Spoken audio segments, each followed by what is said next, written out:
I finally got to India, and I flew into Delhi, and I'm alone. And I went to the temple in Delhi, and Tejas, my godbrother Tejas Prabhu, was temple president. So I knocked on the door, and he opened the door, and I said, Haribol, I'm just my first time to India. He said, well, you know, Prabhupada's in Vrindavan right now. And I didn't know where Prabhupada was in the world at that time. And I said, Prabhupada's in Vrindavan? And he said, yeah, and it's only like, 3-hour train ride from here. So he helped me get a ticket, and I just went right to Vrindavan.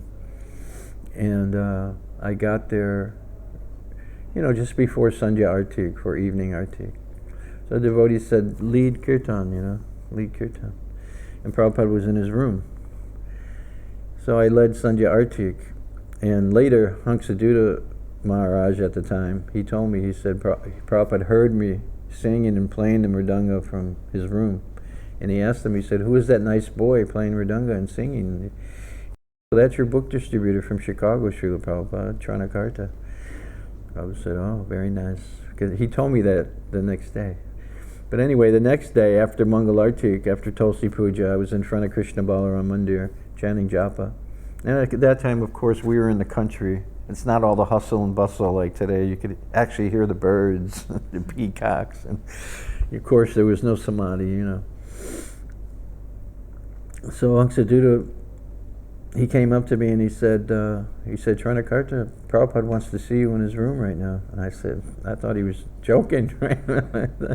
And I said, don't joke around. It's not funny, Maharaj. He said, no, Prabhupada wants to see you right now. Let's go. So I was like, okay. So I came in and Prabhupada was standing up and I paid my obeisances. And again, I was just on my knees looking up at him. And he's so beautiful, Srila Prabhupada. And he's looking down at me and he said, you are playing mridanga very nicely. Where have you learned these things? And I said, from Kirtan, Srila Prabhupada, and from listening to tapes. And I said, it's all your mercy, Srila Prabhupada. And he said, Jai. And then he said something that took my heart. The shirt, I lost my heart in Vrindavan.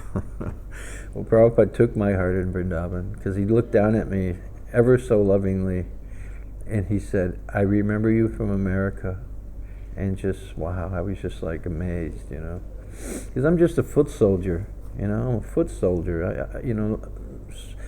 Most of my godbrothers who were book distributors or never had much association with Prabhupada,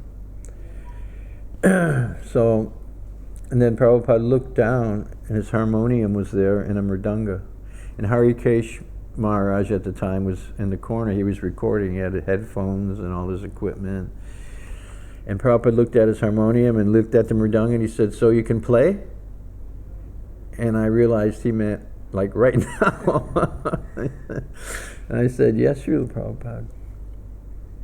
And I usually never tell this story, and I haven't told it. But lately I'm telling it because everything needs to be told. So Srila Prabhupada sat behind his harmonium, and Hanksaduta Maharaj gave me the drum, and usually devotees would ask me, what did Prabhupada sing? And I would say, I don't remember. Or Hare Krishna, I would say, But I remember exactly this first time. Prabhupada started to sing, Jaya Radhe, Jaya Krishna, Jaya Vrindavan. And the whole room turned into Vaikuntha. It was just such an amazing experience. I mean, everything had personality, the tables, the chairs. Then the mridanga Prabhu's was really playing itself, I was just making the motions, but that mridanga had some like transcendental sounds that I never could get out of a drum before. And Prabhupada sang like that.